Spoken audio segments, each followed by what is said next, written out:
મહુવા તાલુકામાં રાજકીય અદાવત હવે હિંસક સ્વરૂપ લેતી જોવા મળી રહી છે. પૂર્વ તાલુકા પંચાયત પ્રમુખ દુલાભાઈ ભાલિયા પર હુમલાની ઘટના સામે આવતા વિસ્તારમાં ચકચાર મચી ગઈ છે.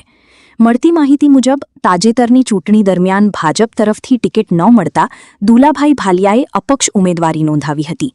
ચૂંટણીમાં હાર બાદ તેઓ પોતાના ઘરે આરામ કરી રહ્યા હતા ત્યારે આ બનાવ બન્યો હોવાનું જાણવા મળ્યું છે.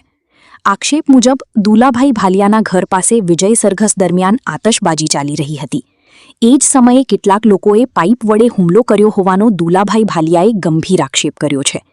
હુમલામાં તેઓને ઈજા પહોંચી હોવાનું પણ સામે આવ્યું છે. ઘટના બાદ દુલાભાઈ ભાલિયાએ મહુવા રૂરલ પોલીસ સ્ટેશનમાં ફરિયાદ નોંધાવી છે. પોલીસે ફરિયાદના આધારે વધુ તપાસ હાથ ધરી છે. આ બનાવને લઈને સ્થાનિક રાજકારણમાં ભારે ચર્ચા શરૂ થઈ છે. હવે પોલીસ તપાસમાં શું સત્ય બહાર આવે છે અને આરોપીઓ સામે શું કાર્યવાહી થાય છે તે જોવું રહ્યું. મારું નામ દુલાભાઈ ઓગળભાઈ ભાલિયા, મહુવા તાલુકા પંચાયત પૂર્વ પ્રમુખ, અને અત્યારે અપક્ષમાં મેં ફોર્મ ભરેલું હતું. મારી સામે કનુભાઈ સૌજીભાઈ બાંભણીયા ભાજપમાંથી લડતા હતા, બરાબર. તેનો વિચ્છેદ થયો હતો, બરાબર.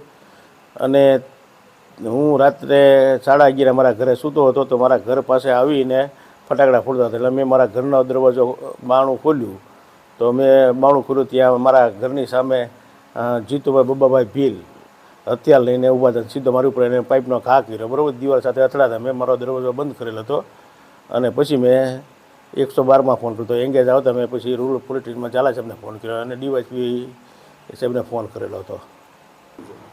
ચૂંટણી હું એની સામે અપક્ષમાં ઊભો હતો, મને ટિકિટ નહીં મળતા હું અપક્ષમાં ઊભો હતો અને તેમણે ટિકિટ આપતા એ વિજય થયા રાત્રે. હું મારા ઘરે સૂતો હતો, બરાબર. અને રાતે મારા ઘરે 11:30 ફટાકડા ફોડી અને હું જોવા જતાં મારા ઘર ઉપર હુમલો કર્યો હતો. સામે કનુભાઈ હથિયાર લઈને સામે ઊભા હતા અને જીતુભાઈ મારી ઉપર હુમલો કર્યો અને એમની સાથે 5 થી 7 વ્યક્તિ હતા.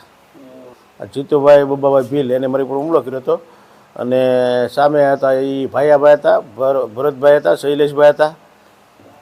ટોટલ 7 થી 8 જણા હતા. અને અહીંયા પોલીસ ફરિયાદ આપી અને આ બધા માફિયાઓ છે, ખાણ ખનીજ અને દારૂના અડ્ડા ચલાવે છે.